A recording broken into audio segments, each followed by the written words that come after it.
Welcome to the Geekcentric podcast, and welcome to our spoiler-free review for Marvel's Secret Invasion. One Last Fight.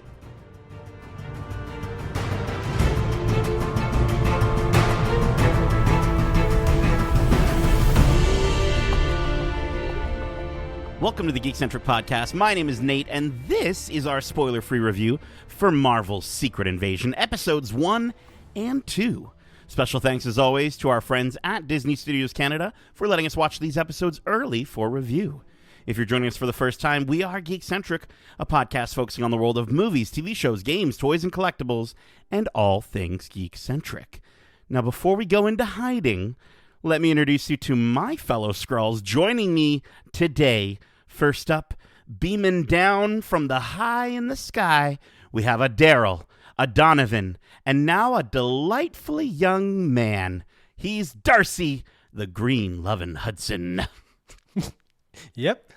Hello. You could be a Donovan. With your hair like that and the mustache? Sure, I guess A lot of so. Donovans out there, dude. I like Darcy, though. I've never been one to not like my name. I don't know if I would shapeshift. But if you have to, if I had to, sure. I'd probably change my name from the letter entirely. I feel like going with the same initials would just be bad. But it would make it hard for me to remember. But I did not forget our other wonderful Skrull host that is joining us today. He's a Kendall, a Calvin, but never a Karen. He's Kevin, the Kree Killer Hudson. All right, the Kree Killer. Wait, that's good, right? That's good for the context of the show. I think so, right? Yeah. I'll just say, gents, this is my podcast alone, and I am the last person standing between our audience and what they truly want. Oh, my gosh. Okay. Wow. If you know what you truly want, write into the show and let us know. Kevin will make it happen. Kevin will make it happen. How are you guys doing? You guys doing good? Darcy, you're joining us. You're on the run right now. Is that correct? Yeah, I'm on the road for work, but I mean, this show, I got to talk about it because, oh boy, there's so much to talk about. Oh boy, there is so much to talk about. Before we dive into this review, though, I do want to just quickly just mention something yet again. You might be listening to this review. You might have seen, the first episode by this point. And maybe it's already out by the time you're listening to this. And you might be thinking, I wish I could talk to these guys about this show. I want to talk about all the secrets and all the invasions. Well, guess what? Now you can. Our Discord is open, and the link is in our show notes, so you can join us. We're going to have a spoiler-filled channel available once the show is out, once the first episode debuts, so you can join us. We can get into all the geeky details. But let me tell you what the series is all about. In Marvel Studios' new series, Secret Invasion, set in the present-day MCU, Nick Fury learns of a clandestine invasion of Earth by a faction of shape-shifting Skrulls. Fury joins his allies, including Everett Ross, Maria Hill, and the Skrull Talos, who has made a life for himself on Earth. Together, they race against time to thwart an imminent Skrull invasion and save humanity. The series is directed by Ali Salim and stars Samuel L. Jackson, Ben Mendelsohn, Kobe Smulders, Martin Freeman, Kingsley Benadir, Charlene Woodard, Killian Scott, Samuel Adewumne, Dermot Mulroney, Christopher McDonald, Katie Finneran, with Amelia Clark, Olivia Colman, and Don Cheadle. Secret Invasion premieres June 21st exclusively on Disney+. So let's get to it again. This will be spoiler-free. We're not going to spoil any of the secrets of this secret invasion. But let's just jump right in and share our thoughts. Darcy, I'd love for you to kick us off. I mean, I love it. From the beginning scene, I was hooked on this show. It was the pacing is incredible. The story is incredibly intriguing. I can't wait to find out more as we see more. I just want the next answer, the new question answered immediately. Basically, I love it. I love it. It's the easiest way to put it. He loves it. All right, Kevin, how about yourself? I made sure before going into the show, because I've always been a little like, wait, which one is which? I had to get a little history lesson from the guru himself, Darcy. Who are the Skrulls? Who are the Kree? And I kind of just went, okay, the Kree are the bad guys. There's typically the bad guys in our stories, and the Skrulls are the good guys. We want to root for them. And then this show goes and turns it on its head a little bit, and you're going, wait a minute, can I trust them? Who do I trust? And that is very much a huge element of this show.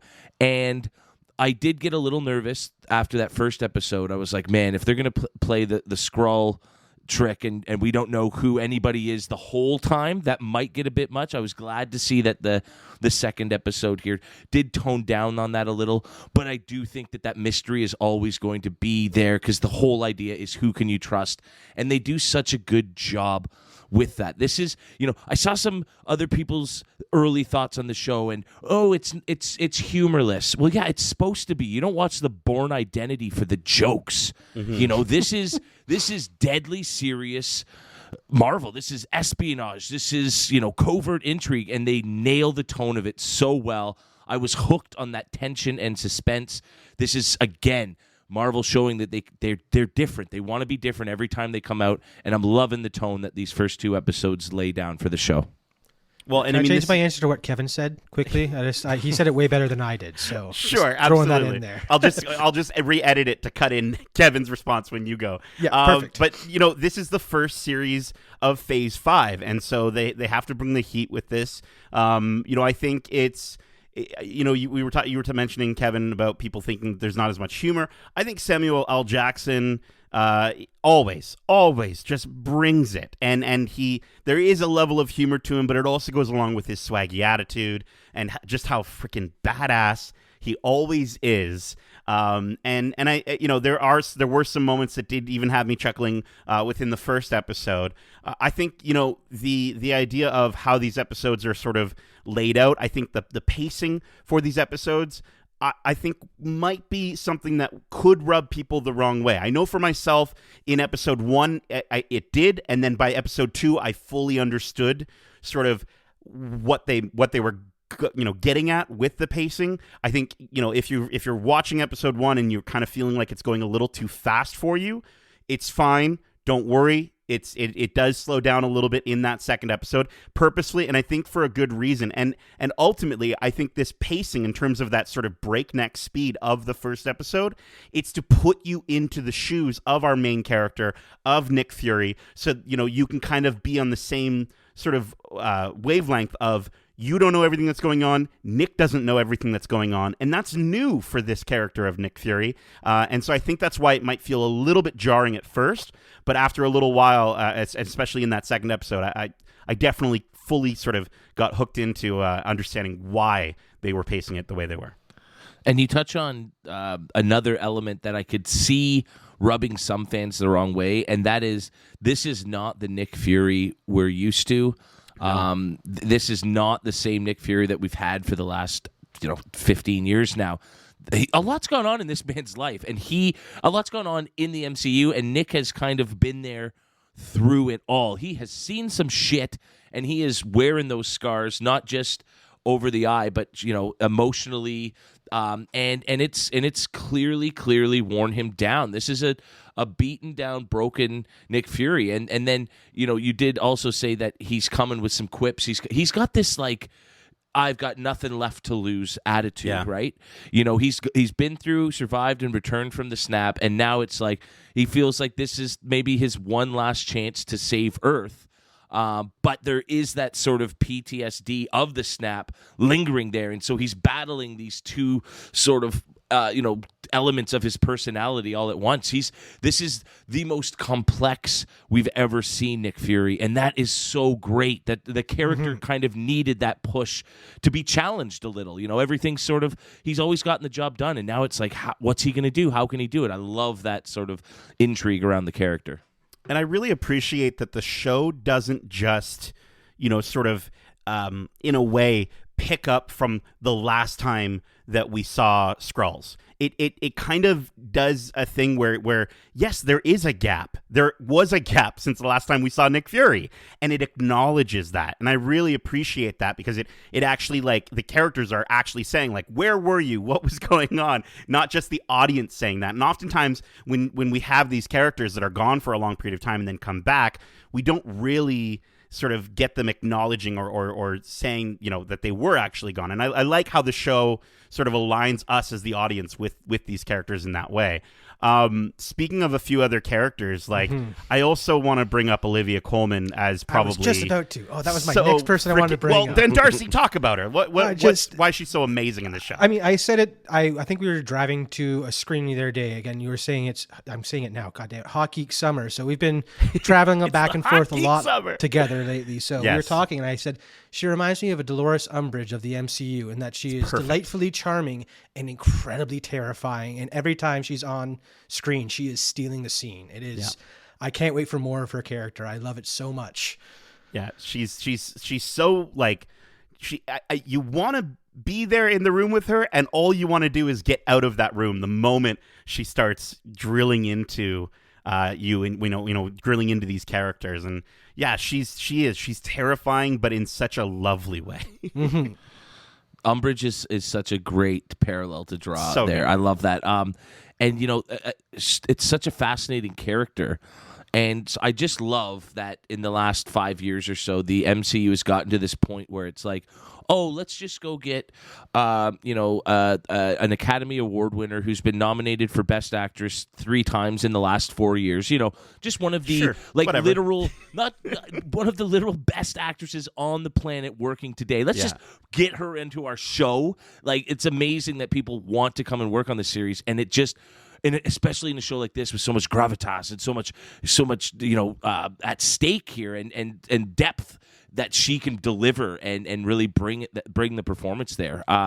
She's top notch in what she's doing there, and like you said, love to see her. Would hate to be near her though. Absolutely. Another standout in this series.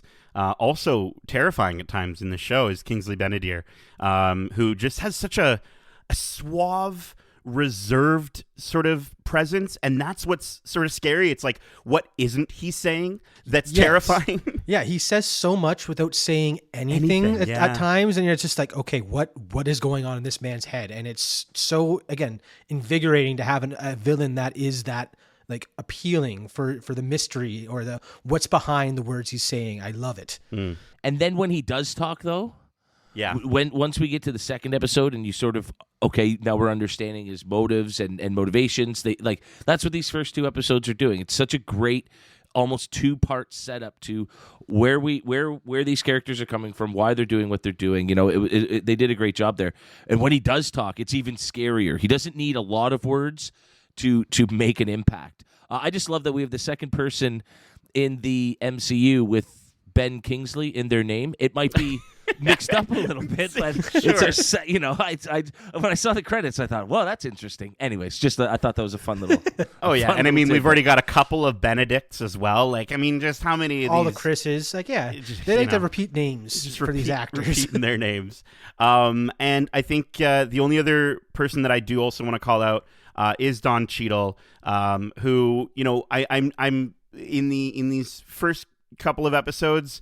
I'm happy that he's not fully in the show. We're sort of getting a little less of him, but there is a sequence with him in the second episode that I think is one of the best moments I've ever seen Rhodey on screen. It was fantastic. Mm-hmm. Honestly, it feels like they're just using him and his presence in this show to almost set up where he'll be for Armor Wars. And I gotta say, I love what they're doing with the character, and I can't wait to see where his story spins off from this secret invasion. It's really cool how they're managing to set up for shows without directly saying this is what's coming next.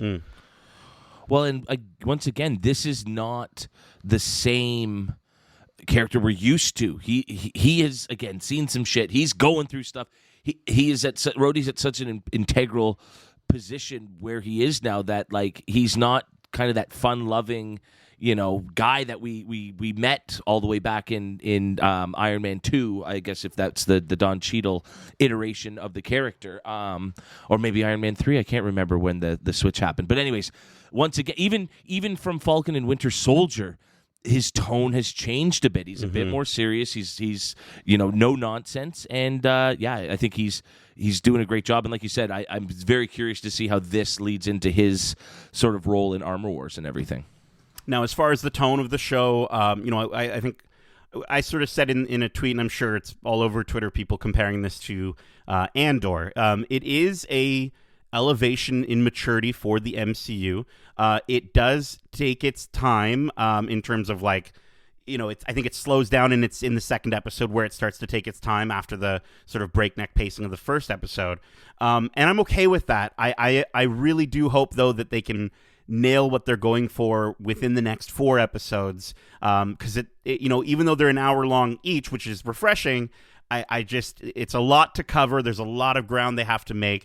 But the tone of the show, it's violent. Like, there are some violent deaths in this show. And I think even though the action and sort of these more heightened moments are a little bit spaced out within the episodes, when you get to them, they are worth it. They are absolutely worth it. And I'm just thinking there's a scene in a butcher shop that, trust me, when you see some of the things that happen in that butcher shop, oh my gosh. But is there anything that, we're kind of gushing on the show right now, talking about all the things that I think really did work for it. Is there anything that sort of stood out to you guys that maybe detracted from your experience with these first 2 episodes?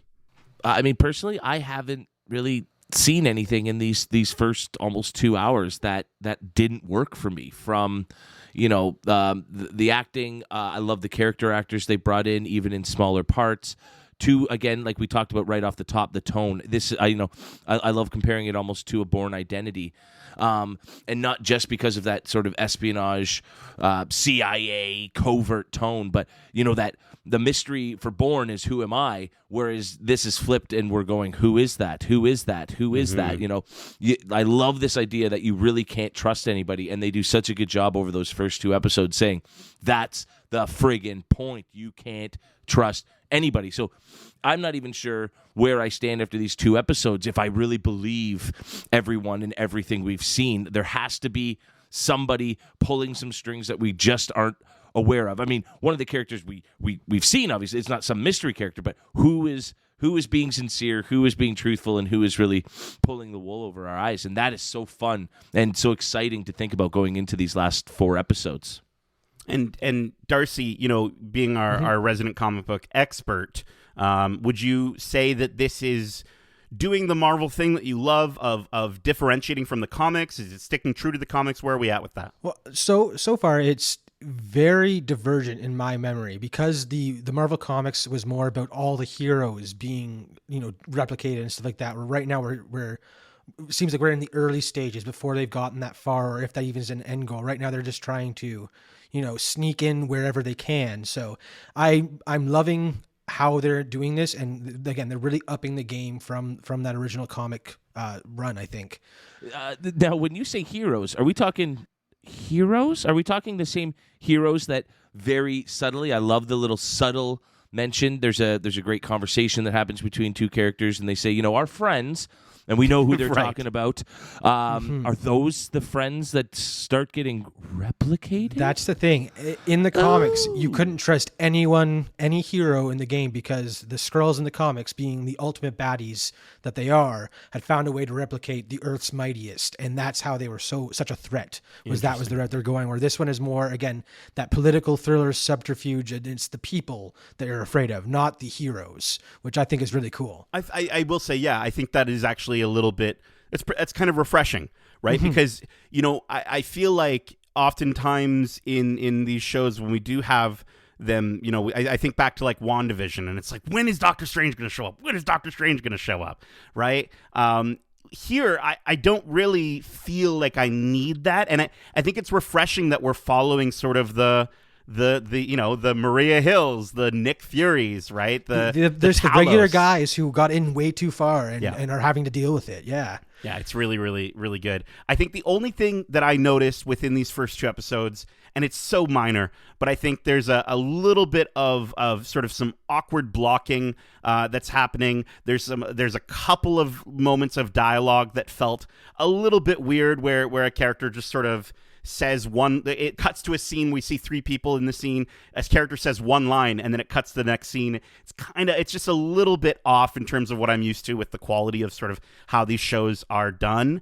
But other than that, like I'm reaching. I'm reaching. I feel like you for were that. looking for something I'm to reaching say you for didn't that. like at that point. But yeah, let's get to our final thoughts. And we're not going to really put a score on these because there's only 2 episodes out so far. I think instead we'll just sort of go with final thoughts and will you keep watching? Do you recommend people continue watching past episode 2? I'll jump right in and give my final thoughts here. And I have to say, this was another one of those shows where I was like, I don't really know what to expect. I don't know how excited I am about the Nick Fury show. Because let's be honest, that's kind of what this is without being called, something like Fury or whatnot. Like, this is very much his show. And what they've done in these first 2 episodes, it's like, fucking, this is the Nick Fury show. And I love that because, like I said in my opening thoughts, they've made the character so interesting now. I'm so into his journey because it's not just cocky, cool, badass Nick Fury who can save the world on the flip of a dime here. He is in over his head. He is literally against the toughest forces that he single-handedly has ever had to go against.